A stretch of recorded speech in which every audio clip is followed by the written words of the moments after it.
yourselves all a little break, a nice little breeze to, like the mood, give a little change of pace. We have some, stand-up conversation. So, without further ado, Lawrence Lam.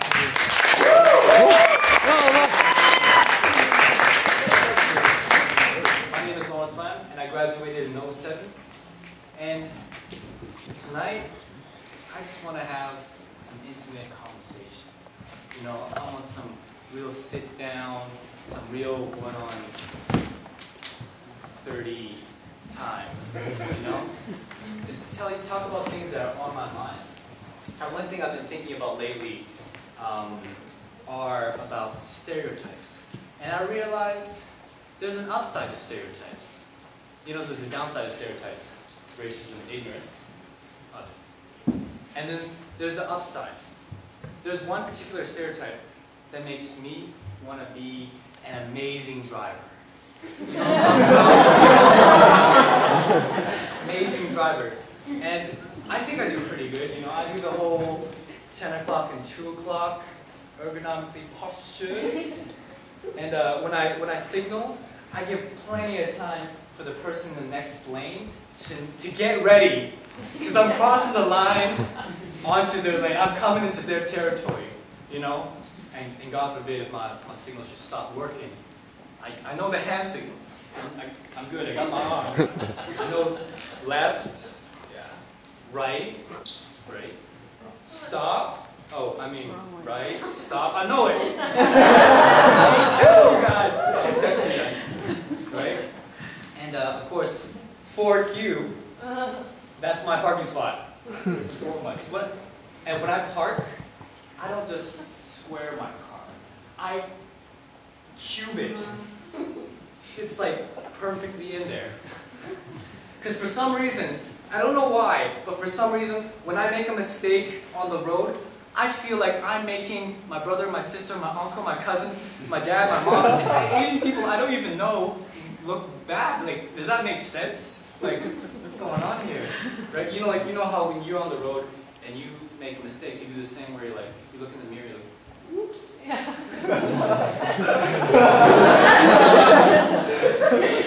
I don't do that. I'm like, that was me! I'm sorry, that was my mistake. My cousins don't drive like that. That was me, Lawrence Lam. I made that mistake.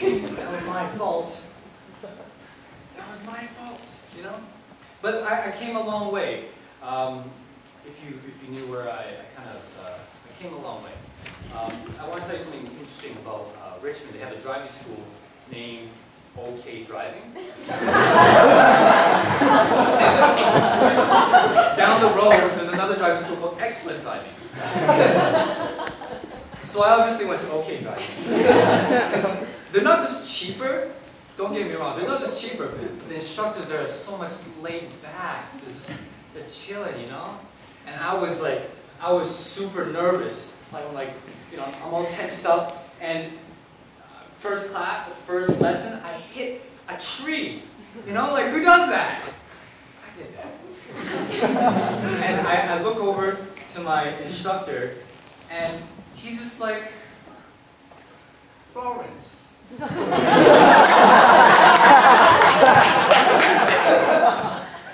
It's okay.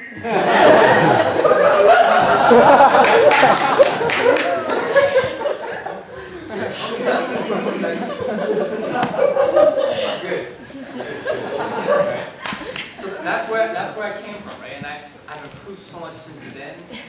My dad gives me advice. He tries to give me, he's really helpful, but he does not drive well himself, which is interesting. But what's good is that he's unbiased to bad drivers.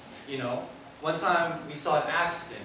It was a rainy day, and we saw a black Mustang get T-boned by a white Audi, and it was like a big accident. So we were the first on the scene. So I go to the guy in the black Mustang. I go, "You alright? You okay? You good? Yeah." And my dad goes to the white Audi, and he looks inside, and there's like a half-conscious Asian lady there. And she looks at my dad, and my dad looks at her, and he's like, that was your fault. It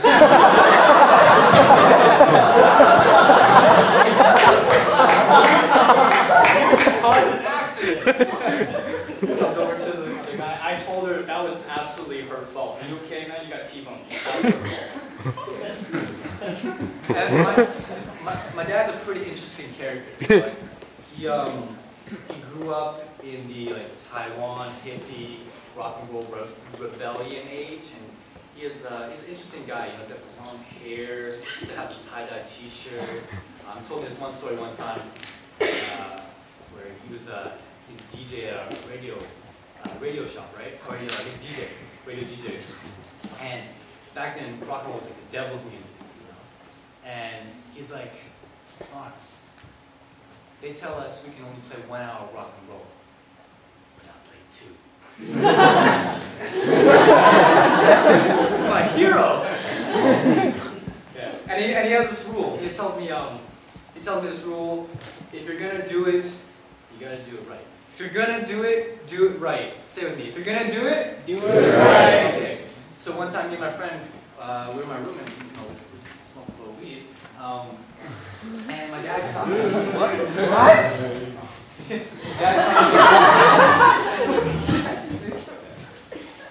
Lawrence! What is... You call this a joint? This is a toothpick! Give me the paper.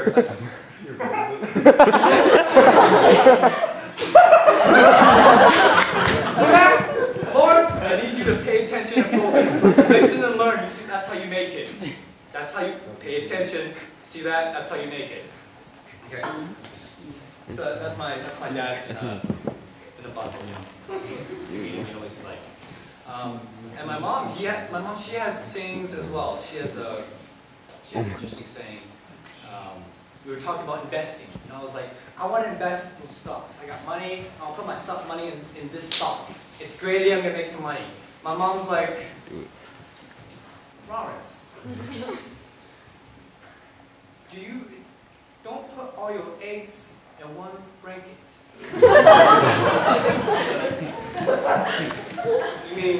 You mean basket? Blanket. So after I beat you with this egg in a blanket, I can still have some eggs to eat. Yeah. And you know how girls they say like, you know, whatever. They don't take that crap from guys. Sometimes they like say a lot of nothing. And girls they know, it's like a radar. They know when we start saying this, and girls just like whatever, you know. My mom, she doesn't say whatever. She says, like we had this argument, and we're like, Mom, blue, blue, blue, blue, blue, you know, a lot of nothing. My mom's like, whenever. Whenever. Oh, Bruno. My mom's adorable though. Love her. So like I was saying before about stereotypes. And I heard this other stereotype. Actually, no, you know what's really stereotypical? For an Asian guy to make fun of Asian stereotypes. I've noticed this. It's a trend. I've noticed this. And there's this other stereotype that I found, that women can't run. According to medical science. Did you know, prior to 1980, women were not allowed to run more than 26 miles. Do you know why? They had a scientific reason. According to science, it said that it would cause tearing of the uterus and it would fall out. No joking. Could you imagine? I do marathons, and I haven't once been like, whoa, what the hell?